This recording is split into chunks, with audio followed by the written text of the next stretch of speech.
Bonjour et bienvenue sur la chaîne Aventure Crypto.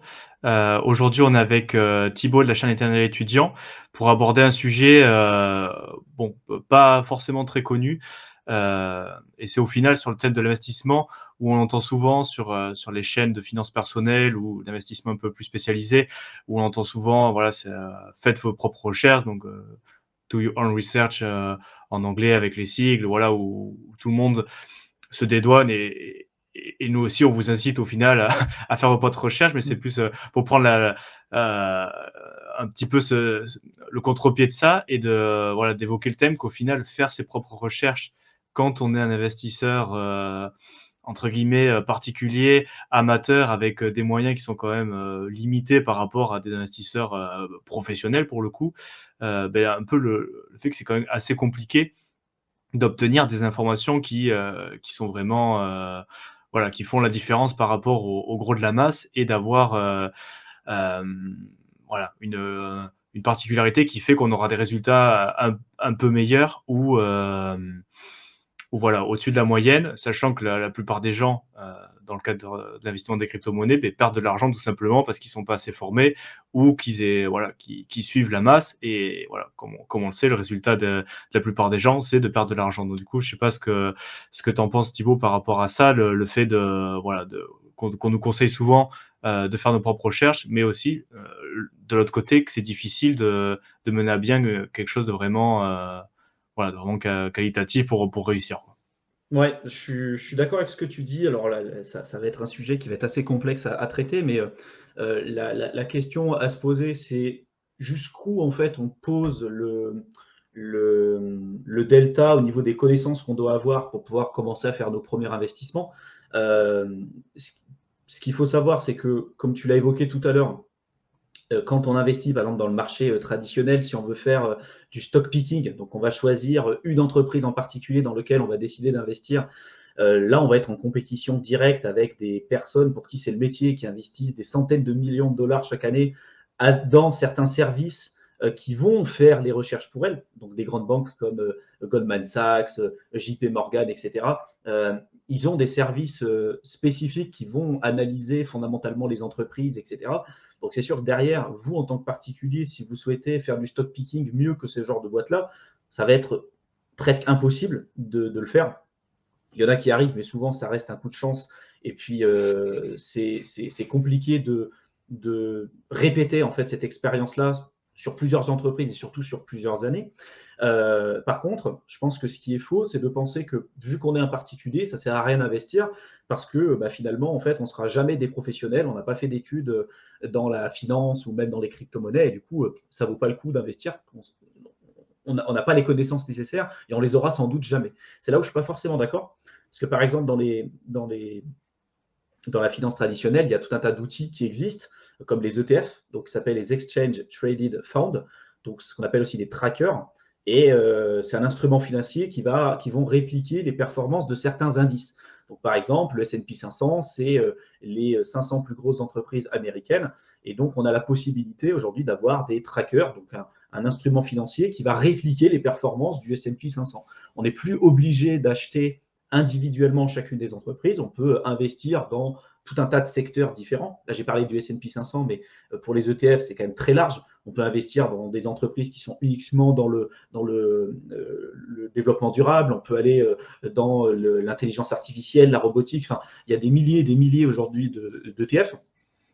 Mais savoir que il y a plein d'études qui ont été montrées là-dessus, qui ont montré que les particuliers qui ont investi dans les ETF sur les dizaines et les dizaines d'années précédemment, là, sur les 50 dernières années, ont surperformé plus de 90-95% des gestionnaires de fonds, juste en achetant en fait un ETF, parce que les gestionnaires de fonds, même si c'est des professionnels, bah, eux, ils font de la gestion active, ils ne font pas de la gestion passive.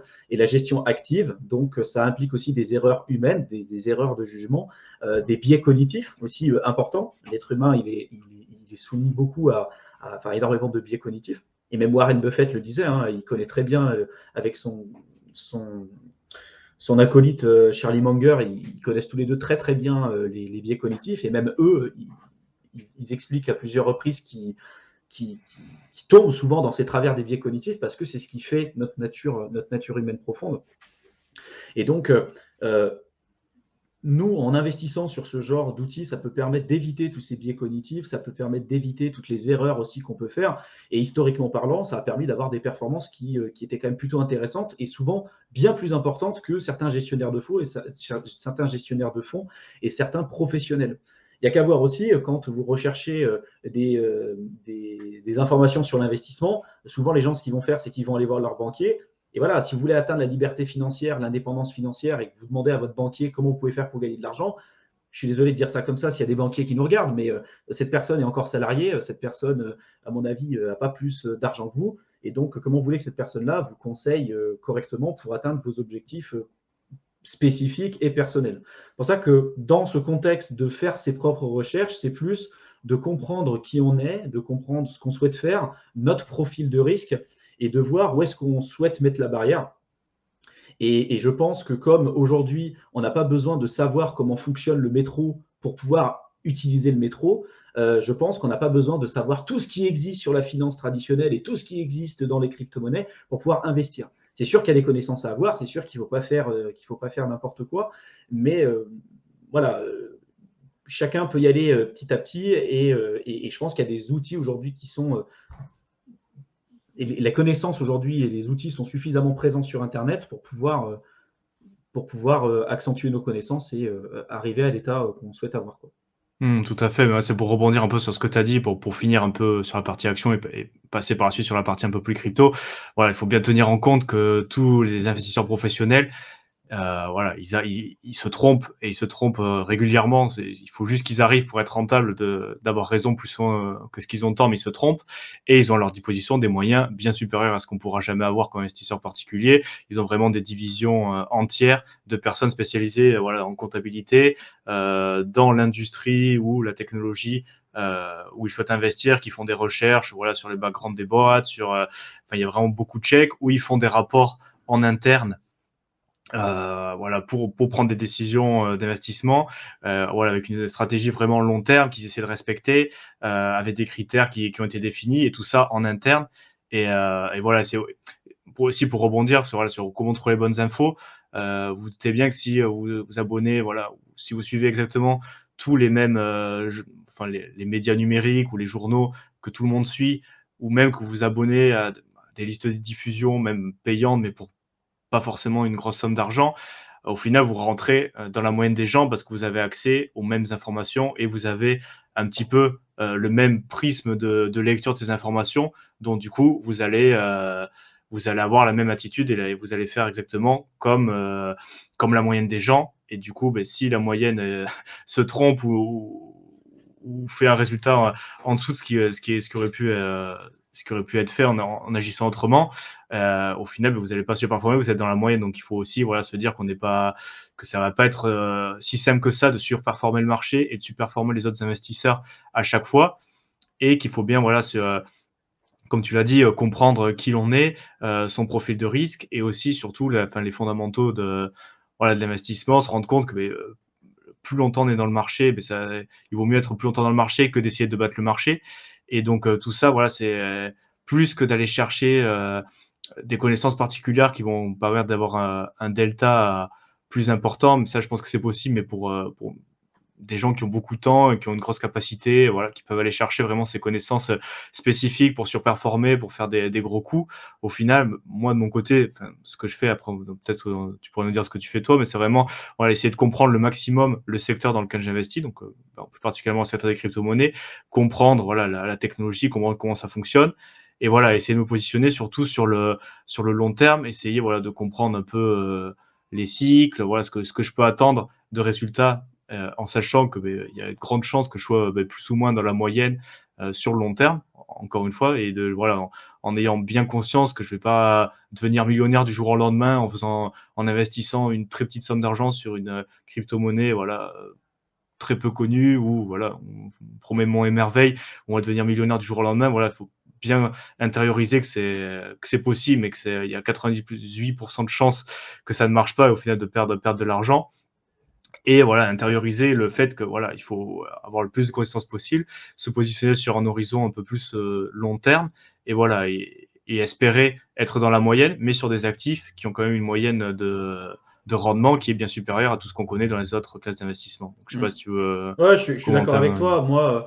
Moi, ce que j'entends par faire ses propres recherches, en fait, c'est bon, connaître son profil d'investisseur, son profil de risque, ça on l'a déjà dit, mais c'est surtout arriver à se faire un esprit critique, à se forger un esprit critique sur un sujet particulier et d'arriver à remettre en cause aussi tout ce qu'on connaît. Parce que, en fait, plus on avance, en fait, au début, quand on est débutant, on a des certitudes, on a plein de certitudes, on se dit c'est comme ça que ça marche, etc., etc. Et puis plus on apprend, plus on étudie, plus on rencontre des gens, plus on se pose des questions et plus on se rend compte en fait qu'on sait rien du tout. Et ça, c'est la vérité absolue, je pense qu'on peut le dire, c'est que on ne sait rien et je sais que je ne sais rien. Et donc à Mmh. partir du moment où on sait qu'on ne sait rien, bah en fait, on a toujours envie d'apprendre, on a toujours envie de se remettre en question, on a toujours envie de se dire bah, pourquoi cette personne-là pense comme ça. Et puis après, à force d'écouter, à force d'étudier, à force d'apprendre et de remettre en question ce qu'on sait, et à un moment donné, on va arriver à se forger un esprit critique qu'on va remettre en cause à chaque fois. Hein. Et c'est comme ça qu'on évolue. Euh, mais moi, c'est comme ça que je le vois, et c'est sûr que c'est pas quelque chose qui va se faire du jour au lendemain. C'est pas en ayant regardé 3 vidéos sur YouTube sur les top 10 des altcoins en 2022-2023 qu'on va gagner de l'argent. Et il faut faire surtout très très très attention de ce qui vous est dit, et même nous, de ce qu'on dit sur Internet. Parce que, comme je l'ai dit au départ, on est des êtres humains, on a des biais cognitifs, on a des biais émotionnels.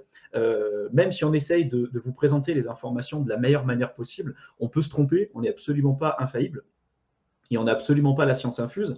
Et donc l'idée, c'est que vous arriviez à remettre en cause mais tout ce qui est dit, ce que nous on dit, ce que les autres font également, et arriver par la suite à trancher par rapport à ce qui est le mieux pour vous. Et ça prend du temps, et beaucoup de gens n'ont pas envie de le faire. Beaucoup de gens n'ont pas envie, ils préfèrent mieux qu'on leur dise, voilà, tu investis sur ce projet-là, tu achètes là, tu revends là, tu as gagné de l'argent.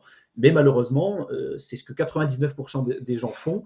Et pourquoi 99% des gens perdent de l'argent? Parce que justement, ils suivent ce chemin-là. Voilà. Mmh. Et également quelque chose que je voulais évoquer, c'est que la personne que vous écoutez, et souvent les médias qui sont les plus utilisés, c'est notamment sur YouTube aujourd'hui, vous ne savez pas l'intention qu'ont ces personnes derrière. C'est-à-dire que nous, on essaye de vous présenter les informations de la meilleure manière possible en faisant vraiment attention à ce qu'on dit, parce que il y a tout un tas de profils de personnes qui peuvent regarder ce genre de contenu.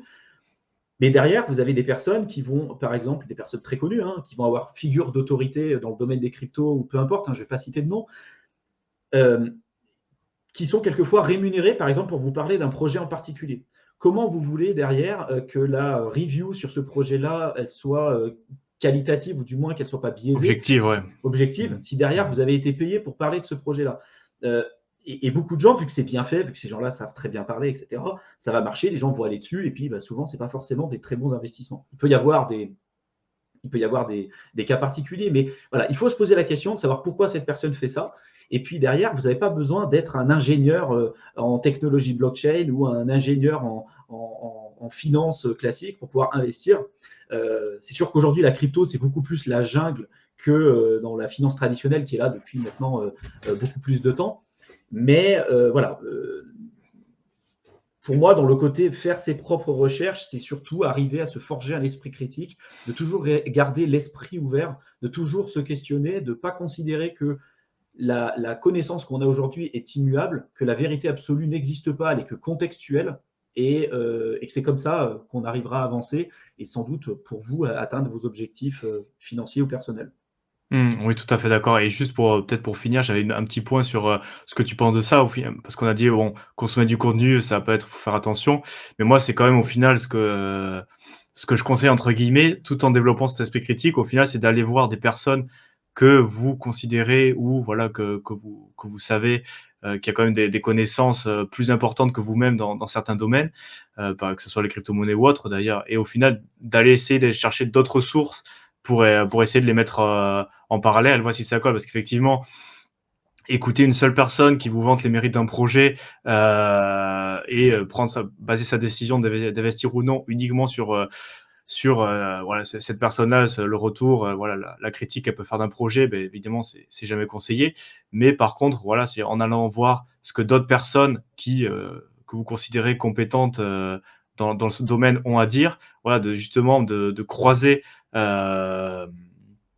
de croiser ces ces différents sources d'informations, Informations. au final, voilà, ça permet de développer son esprit critique. Ah ben lui, il a dit ça, ah ben cette personne a dit ça, elle considère ça, et du coup, ben, non seulement vous allez apprendre, mais en plus, voilà, ça vous permet de forger cet esprit critique, et quand vous allez écouter certaines choses, voilà, vous avez des schémas qui vont vous paraître un peu bizarres, voilà, au fur et à mesure de s'intéresser et de développer, voilà, cet esprit critique, ça va permettre au final d'avancer et de progresser petit à petit dans vos investissements. Donc moi, Ouais, c'était un puis il y a, il y peu. a- il y a- il y a aussi un truc qu'il faut savoir, c'est que les algorithmes aujourd'hui des réseaux sociaux, parce que YouTube, ça reste aussi un réseau social, hein, quoi qu'on puisse en penser. YouTube, c'est Google. Et donc, eux, leur objectif, c'est que vous restiez le plus longtemps possible sur la plateforme. C'est pareil pour Facebook, c'est pareil pour Twitter, c'est pareil pour tous les réseaux sociaux. Et comment ils font pour maximiser le temps que vous passez sur ce genre de plateforme? Ils vont vous proposer un contenu que vous avez plus tendance à aller cliquer et regarder longtemps. Et donc, l'algorithme, il est fait d'une certaine manière. C'est-à-dire que si moi, aujourd'hui, je pense que la Terre est plate, je vais regarder que des gens qui sont platistes, hein, qui vont penser que la Terre est plate. Et même si ce n'est pas la vérité, je vais regarder ce genre de contenu, je vais nourrir mon esprit avec ça. Et YouTube et Google, après, va me présenter du contenu que je vais avoir plus de chance et que je vais être plus susceptible à regarder ou à aller cliquer. Parce que eux, c'est comme ça qu'ils gagnent de l'argent. Donc, moi qui à la base n'était pas forcément platiste et qui va commencer à regarder ce genre de contenu-là, je vais voir autour de moi que du contenu qui va nourrir la réflexion que je pouvais avoir de ce phénomène-là. Et donc, je vais me dire, bah, punaise, regarde, tout le monde me dit que la Terre est ronde, mais moi, tout ce que je vois sur Internet et tout ce qu'on me présente, c'est que les trucs qui montrent que la Terre est plate. Donc, la vérité, j'ai l'impression que c'est devenu la vérité absolue, alors qu'en fait, c'est devenu ma vérité. Parce que, en fait, YouTube et Google vont me présenter un contenu qui est très spécifique par rapport à moi. En fait, c'est la vérité dans mon microcosme, en fait. Et c'est pareil dans la crypto. C'est-à-dire que si je considère que le Bitcoin, ça répond à toutes les problématiques, qu'on va être dans un écosystème sur lequel il y aura une blockchain qui va répondre à toutes les problématiques, on va présenter un contenu qui va aller plutôt vers cette direction. Si par contre, je suis plus une personne qui va penser qu'on va être sur un milieu cross-chain, avec un milieu inter-blockchain, avec des connexions avec les différentes blockchains, etc., et qu'il n'y aura pas que Bitcoin, mais qu'il y aura peut-être d'autres écosystèmes qui vont arriver à émerger et prendre de l'ampleur dans les années à venir, je vais pouvoir voir du contenu qui va être en lien aussi avec ça. Donc, vous voyez, je ne dis pas qu'il y en a un qui est meilleur que l'autre, hein, je vous laisserai répondre à cette question si vous avez la réponse, hein, encore une fois. Mais il faut faire attention au contenu que vous allez voir et comprendre derrière que les algorithmes ne vont pas forcément marcher en votre faveur parce qu'ils vont aller nourrir une idée que vous pouvez avoir en tête et du coup, vous allez voir en temps direct les idées à l'instant T au moment où vous allez les voir, quoi. Ouais, c'est intéressant pour finir, tu as le biais de confirmation et tu as aussi le Ouais. fait qu'il y a certains types de vidéos qui sont plus faciles quand on vous dit, l'investissement c'est facile, regardez, moi j'ai gagné, des billions en investissant sur, ça, vraiment il y a pas de souci, tu peux y aller, c'est très facile. Bon au final les gens ça les conforte un peu, voilà, c'est plus facile à regarder ce type de vidéo qu'une vidéo par exemple, un peu comme celle qu'on est en train de faire, où dire: «C'est pas si évident que ça, il faut faire attention à plein de choses, il faut développer un esprit critique, ça prend du temps».